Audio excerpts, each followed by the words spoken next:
We're really excited to be at the Cannes Boat Show, and one of the most hotly anticipated debuts at this year's show is Benetti's 37-meter Motopanfilo, with exterior design by Benetti together with Francesco Struglia and interior design by Lazzarini and Pickering. And I'm going to be honest, because when I first saw the renders for this boat, I thought, okay, this is just another retro styling exercise, but I couldn't have been more wrong. Because what the designers have done is take the whole concept of classic yacht design and shaken it up a little. And we're very lucky today to be able to take a quick tour of the interior together with Carl Pickering, one half of Lazzarini and Pickering. Carl, tell me, we're aboard the Motopanfilo. What was the design brief from Benetti? Giovanna Vitelli wanted to create a boat, the Motopanfilo, that was a reinterpretation for the third millennium of the classic Benettis of the 60s and 70s.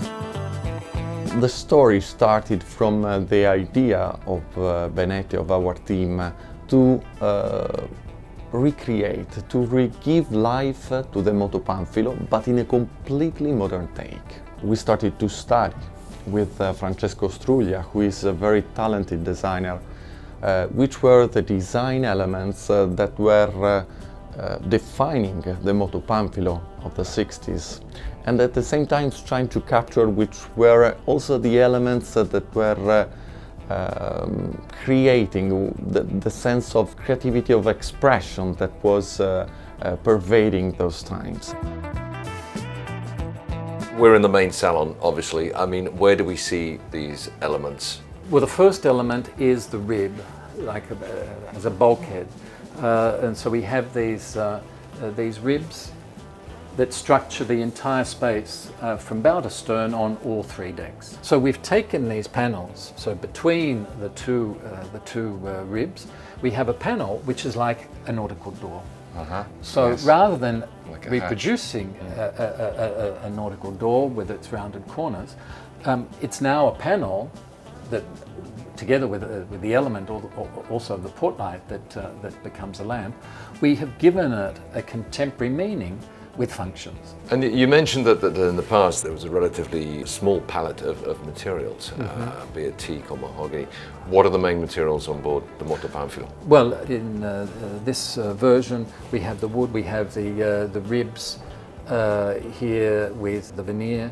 So this is a teak veneer, clearly. Yes, and then we have the stainless steel, we have this textured white lacquer that's been beautifully done by the Benetti craftsman. For example, this is the bar where the sort of roll-up desks, etc., of the old 60s Benettis become the bar. And we've created a series of screens that you'll see on the other decks. An empty bar, sadly. And it would have been the right time for a drink too. But this is, I think, the new idea of luxury as well, that perhaps an owner at 1 o'clock in the morning, you've been looking at the moon or whatever, you don't want to have to go and ask a crew member for a glass of whiskey. The needs of the clients has evolved in these years. And the Motopanfilo of the 21st century is really thought to give an answer to that needs, as well as giving the allure and the glamour of the yacht of the past.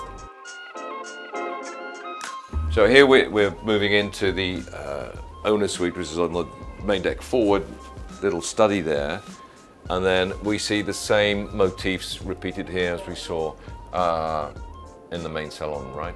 Yes, with once again these extraordinary windows for acoustic separation. We have two sliding panels that also recreate the symmetry. So where we can, we like to have symmetrical boats. We think, you know, they're boats that depend on their weight and the symmetry of the weight.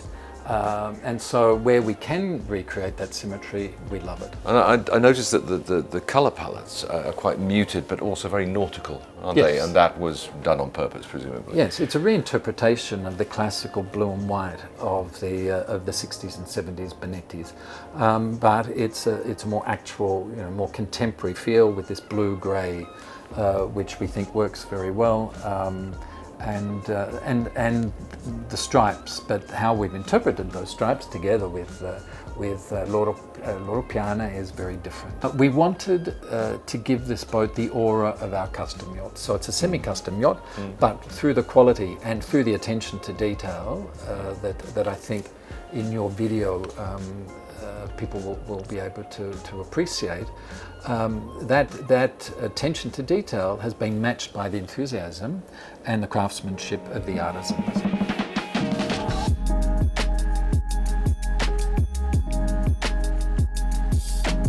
So we're on the lower deck in one of the guest cabins, and you were telling me that people who come aboard are always pleasantly surprised to see this curve, which is? Well, it's the hull, and so we don't want to pretend that we don't want to insert cubes or rectangular prisms into such a beautiful form as the hull.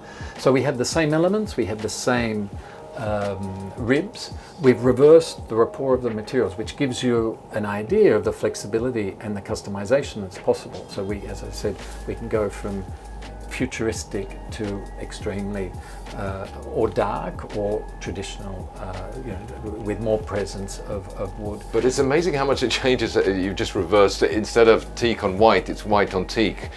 Smaller windows, so you want to make it more luminous, presumably, and it really works. A very simple solution. But yes, and there's no doubt that this curve also widens the apparent depth of the cabin. So visually, it's a very important part of the design. We're very happy about this, about the cabins, because they do, for a boat of this size, they have some wonderful spaces. As you can see here, the bathroom, the two doors can slide and close, and also very generous shower and lavatory area. We've now spent a number of days on board, and it's wonderful to come back to it. After going around the boat show here in Cannes, it's lovely to come back and breathe. Say, oh, I'm back on board, and I think and for us it's a very interesting result and success for us.